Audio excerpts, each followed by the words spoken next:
نحمده ونصلي على رسوله الكريم أما بعد فأعوذ بالله من الشيطان الرجيم بسم الله الرحمن الرحيم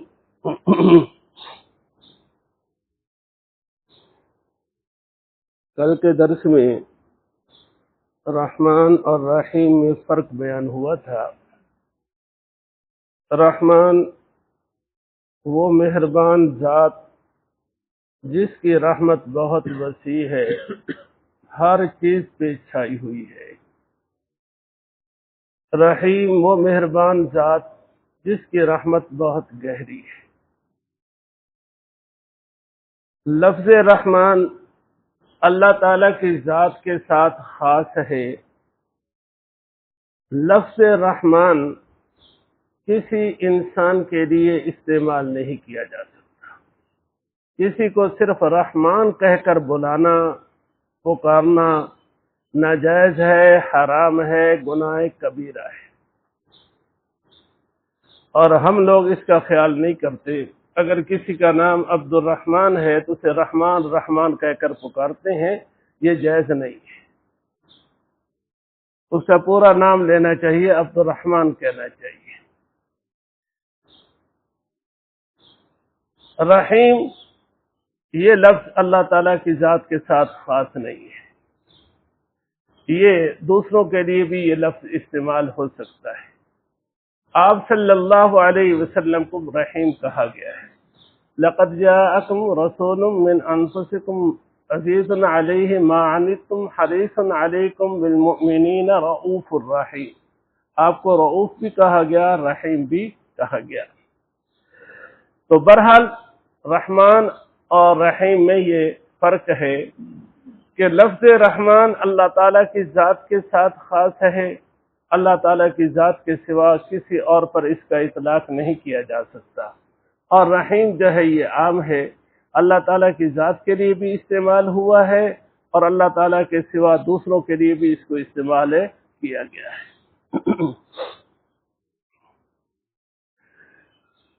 آپ صلی اللہ علیہ وسلم کا ارشاد ہے، کل امر ذی بال لم یبدأ فیہ بسم اللہ فہو اقطع۔ ہر اچھا کام جس کی ابتدا میں بسم اللہ نہ پڑھی جائے وہ کام نہ مکمل، نہ تمام، ناقص ہے۔ آپ صلی اللہ علیہ وسلم نے ہر کام کی ابتدا میں بسم اللہ پڑھنے کی تاکید فرمائی ہے۔ اب یہ کوئی منتر نہیں ہے جو ہم سے پڑھوایا جا رہا ہے، بلکہ اس کے پیچھے ایک عظیم الشان فلسفہ ہے اور ایک عظیم الشان حقیقت کی طرف انسان کو متوجہ کیا گیا ہے۔ انسان جو بھی کوئی کام کرتا ہے یہ اللہ کی توفیق کے بغیر نہیں کر سکتا۔ اگرچہ بظاہر اسے اپنی محنت اور کوشش کا نتیجہ نظر آتا ہے کہ یہ کام میں نے کیا ہے، لیکن اگر یہ گہری نظر سے دیکھے تو اس کی محنت اور اس کی کوشش کا عمل دخل معمولی سا ہے۔ اس کے پیچھے اللہ تعالیٰ کا عظیم الشان بنایا ہوا نظام ربوبیت کام کرتا ہے۔ ہم لوگ دن میں کئی بار پانی پیتے ہیں اور بے خیالی اور بے دھیانی میں پیتے ہیں، اس سے پہلے بسم اللہ پڑھنے کا بھی خیال نہیں رہتا، پینے کے بعد الحمدللہ کہنے کا بھی خیال نہیں آتا، اور یہ ایک معمولی سی نعمت سمجھ کر اسے استعمال کر لیتے ہیں۔ ہم تک یہ جو پانی پہنچا ہے، کائنات کی نہ جانے کتنی چیزوں نے اپنی اپنی خدمات انجام دی ہیں، اور پھر اس کے بعد یہ پانی ہم تک پہنچا ہے۔ اللہ پاک کا کتنا بڑا نظام جس کے ذریعے یہ پانی ہم تک پہنچا ہے۔ اگر یہ نہ ہوتا تو کسی کے بس میں نہیں تھا کہ یہ پانی پی سکتا۔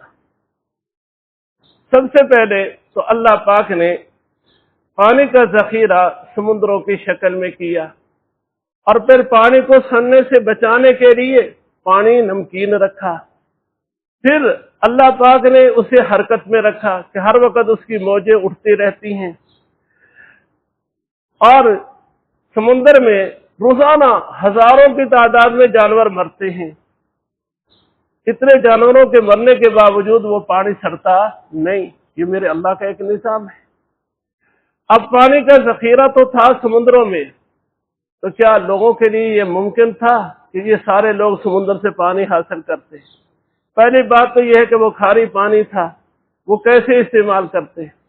اللہ پاک نے سمندر سے بادل اٹھائے، پھر بادلوں کے اندر ہی اللہ پاک کی طرف سے مشین لگی ہوئی ہے جہاں یہ پانی فلٹر ہوتا ہے، صاف ہوتا ہے، میٹھا ہوتا ہے۔ ہاں جی، پھر ان بادلوں کو ہواؤں نے اٹھایا، ہاں جی، اور ہزاروں میل دور سمندر سے یہ بادل پہنچے، پھر جہاں اللہ کا حکم ہوا وہاں برسے۔ یہ بھی انسان کے بس میں نہیں تھا، اسے انسان برداشت نہ کر سکتا کہ روزانہ بادل چھائے رہیں اور جب اسے پانی کی ضرورت ہو تو بارش برسے پھر یہ پانی لے لے، اور نہ ہی اس کے بس میں تھا ہاں جی کہ یہ اپنی زندگی کے لیے پانی کا ذخیرہ کر لے۔ تو اللہ پاک نے اس پانی کو جہاں چاہا برسایا، ہاں جی، اور پھر پہاڑوں کی بلندیوں پہ برف کی صورت میں ذخیرہ کر دیا، پہاڑوں کے پیٹ کے اندر پانی کا ذخیرہ کر دیا کہ یہ مساموں کے ذریعے پہاڑوں کے اندر جاتا ہے، پھر چشموں کے ذریعے بہر آ رہا ہے، پھر ندی نالوں کے ذریعے پوری دنیا میں پانی کو پہنچا دیا، پھر پانی زمین کے مساموں کے ذریعے چپے چپے تک پانی پہنچ گیا۔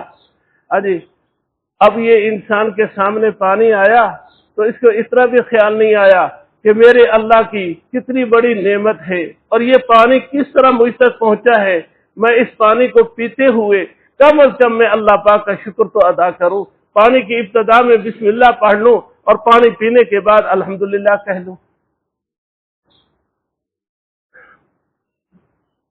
ہارون الرشید کے پاس حضرت بہلول بیٹھے ہوئے تھے، تو ہارون الرشید کو پیاس لگی تو پانی ہاتھ میں لیا، منہ کے قریب لے گئے تو بہلول نے کہا کہ امیر المومنین کچھ دیر کے لیے رکیے، تو ہارون الرشید ان کی باتیں مانتا تھا، یہ پانی پینے سے رک گیا۔ بہلول نے پوچھا آپ کو شدید پیاس ہو اور پینے کے لیے پانی آپ کو نہ ملے تو اس پانی کو حاصل کرنے کے لیے آپ کتنی دولت خرچ کریں گے؟ تو ہارون الرشید نے جواب دیا کہ میں ساری دولت خرچ کروں گا۔ تو بہلول نے کہا کہ اچھا پانی پی لے۔ پانی پینے کے بعد پھر بہلول نے کہا کہ دن بھر میں جتنا پانی آپ پیتے ہیں اگر یہ سارا پانی آپ کے بدن کے اندر رک جائے، بہر نہ آئے یعنی پیشاب نہ آئے، تو اس پانی کو بہر لانے کے لیے تو کتنی دولت خرچ کرے گا؟ ہارون الرشید نے کہا کہ ساری دولت خرچ کر دو۔ چودھری صاحب بیٹھے، انہوں نے ایک جملہ، کبھی انہیں تکلیف ہوئی تھی، اللہ پاک سب کی حفاظت فرمائے، انہوں نے ایک جملہ کہا تھا، شاید انہیں یاد ہو یا نہ ہو، مجھے آج تک یاد ہے، یہ یوں کہتے ہیں کہ میں یوں محسوس کرتا تھا کہ جیسے آسمان میرے اوپر گر گیا۔ تو جو اس تکلیف میں ہو تو وہ کیا ساری دولت نہیں خرچ کر دے گا؟ بہلول نے کہا کہ یہ تیری ساری دولت ایک گلاس پانی کا جسم میں لے جانے کی اور بہر لانے کی قیمت نہیں ہے۔ کسی کے پاس جتنا بھی کچھ ہے یہ اللہ کی کسی ایک نعمت کی بھی قیمت نہیں ہے۔ ہم نہ جانے دن میں کتنی نعمتیں استعمال کرتے ہیں اور ان نعمتوں کا شکر ادا نہیں کرتے۔ آج سے اپنا وظیفہ بنا لیں کہ ہر کام سے پہلے ہم نے بسم اللہ پڑھنی ہے اور بعد میں الحمدللہ کہنا ہے۔ میں نے ایک بات اپنی والدہ محترمہ میں دیکھی کہ وہ جب بھی کوئی چیز انہیں دی جاتی ان کی زبان پہ بسم اللہ۔ میں نے گھر میں بھی کئی بار بات کہی، اپنے بیٹوں سے بھی کہی، دوسروں سے بھی کہی کہ یہ بات صرف میں نے اپنی والدہ سے سنی، مجھے اور کہیں نہیں ملی کہ کوئی بھی چیز ان کے ہاتھ میں جاتی تو بسم اللہ کہہ کر وہ پکڑتے۔